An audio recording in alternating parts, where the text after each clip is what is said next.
the second match in a row, Durham's batsmen had a bad day at the office, and their 107-run defeat away at Derbyshire means that their chances of reaching the last four of this season's Yorkshire Bank 40 competition are now just about over.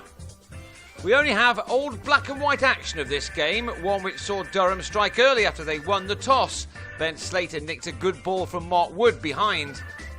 Chesley Hughes struck the first six of the match as he made the most of a leg-side delivery from Chris Rushworth, who responded by dropping in another short ball which Hughes could only hit to Ben Stokes out of the deep. A wicket which left Derbyshire on 35 for 2 after 7 overs. Paul Borrington followed 3 balls later, fending Wood to gully where Scott Borthwick completed the dismissal. Derbyshire then had a moment of fortune with a total on 61 as Richard Johnson, on 17 at the time, nicked Stokes behind, but only after the bowler had overstepped.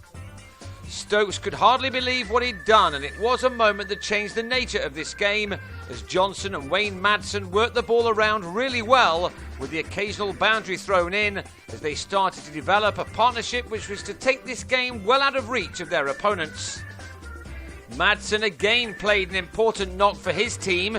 He pushed up the scoring rate with a 6 off Gareth Breeze as he added 103 runs for the 4th wicket in 114 balls with Johnson. Johnson made a 50 off 58 balls while Madsen had hit 37 when he mistimed a pull off Paul Collingwood to mid-on to leave with his side on 139 for 4 in the 27th over. Johnson was out in the same over for 58, his second best score in List A cricket, as he was bowled off the inside edge. And then Tom Poynter nicked off to Will Smith on 13 at 159 for 6 in the 32nd over. Alex Hughes matched his namesake from earlier by clearing the ropes, this time off the spin of Smith, who then switched to round the wicket to trap the batsman in front for 12. Derbyshire were happy to have Tony Palladino back in their ranks, especially as he put bat to ball in making 22 of 15 deliveries, with this maximum included.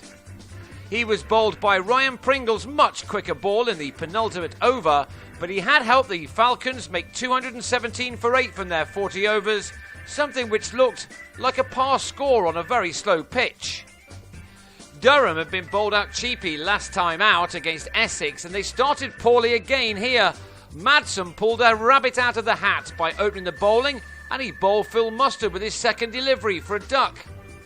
The Derbyshire skipper then matched that by having Borthwick caught at deep mid-wicket to go with the Dynamos on 14 for 2. They needed to settle down after that. The required rate wasn't a particularly testing one, although the pitch was helpful to the slow bowlers. Collingwood and Mark Stoneman began to just about put their side on top though, with a stand of 46 in 9.5 overs before the wheels fell off. Stoneman tried to hit Madsen over the top but holed out to Johnson after making 25. That gave Madsen his 3rd wicket for final figures of 3 for 27, his best in any form of professional cricket. Collingwood went in the next over at 62 for 4, chipping Tom Knight to who else but Madsen in the covers. It was 73 for 5 in the 20th over as Knight struck again, Stokes being beaten all ends up by the left-arm spinner after making 9. Knight bowled superbly, as did his fellow left-armer David Wainwright, who came on to remove Gordon Mutchell with a ball which turned sharply before crashing into the stumps. The spinners were all over Durham now, and next to go was Smith to Knight before Breeze was taken sharply at slip off Wainwright.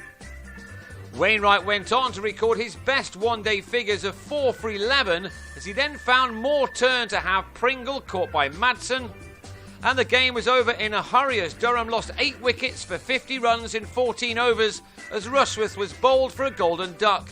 All the wickets had been taken by the 3 spinners who'd bowled the Dynamos out for just 110, with Madsen unsurprisingly taking the Man of the Match award for his all-round efforts and captaincy expertise. The margin of victory was a comprehensive 107 runs, and the defeat means that Durham are just about out of the running for a semi-final place now.